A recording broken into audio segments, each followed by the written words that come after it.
Good morning, good morning, good morning. Just Big Mark coming at you at your face with the real. Gotta keep this thing pumping and jumping. All we do is pump the real. Y'all heard of my last video. My daughter with her stunning revelation that daddy emotionally abused her by way of religion. I didn't make any excuses. Well, she didn't say that she was angry with me. It's crazy. She said she totally forgive me, ain't no animosity. She said she's grown, she's healing, and she's healed. But she said the reason why is because I came out of the blue and apologized to her, and she didn't expect it. But see, as a parent, I know I ain't always right. And as I grew spiritually, I started self-analyzing, searching my life, and I realized I was not a good dad. I mean, I wasn't a bad dad, but I wasn't a perfect dad. And I had to apologize to my daughter. And when she told me what I did, I didn't make any excuses. I didn't say, well, my mom did me like that, or this would happen to me, and live a little longer and you'll understand. You'll understand.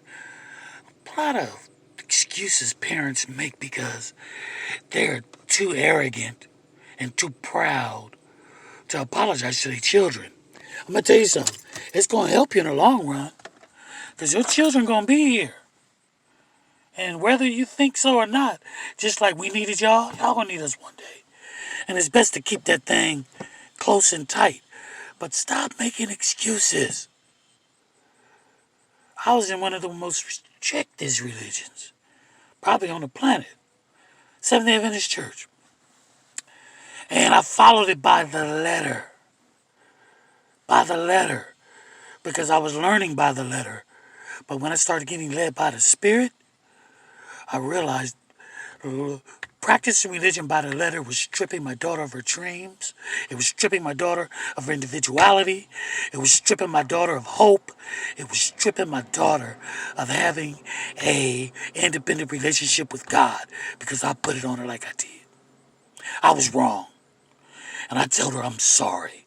I raised you in a cult. And so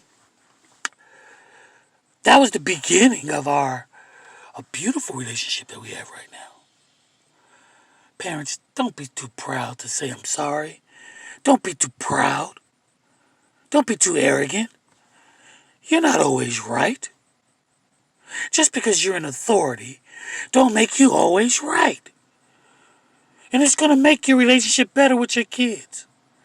Same with the church. Every time somebody falls out with the church and they leave the church, leadership in the church calls them bitter.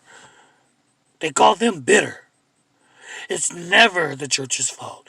It's never parents' fault. Well, you're sadly mistaken and you're sadly misguided. I left the church and it wasn't because of bitterness. It was because of nepotism. Just because my uncle's one of the biggest bishops in that church don't mean I get the green light to be ordained, get the green light to go through school, get the green light. I felt funny at the ordination, but I didn't know what was going on.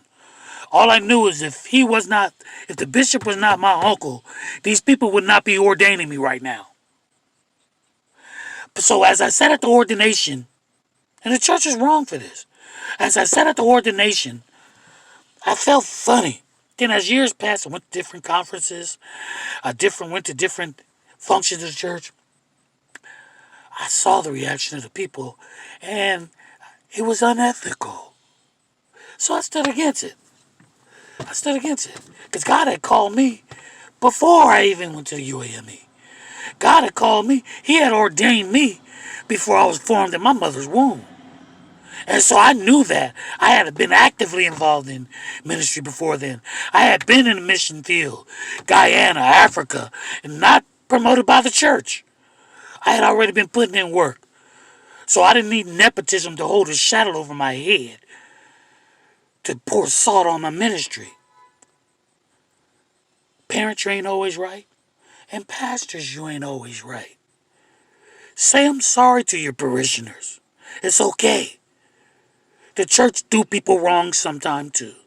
And parents do people wrong sometimes too. You can't be too proud to say you're sorry. You can't, because in the long run, it's going to hurt you more than them. This is just a little something, something for the people out there. Humble yourself, parents. Tell your kids you're sorry if you abused them or if you wronged them. Don't make no excuses. And don't give no reason. And then when they articulate how it hurt them and how they feel, don't get defensive and don't get offended. Same with you pastors. We're not always right.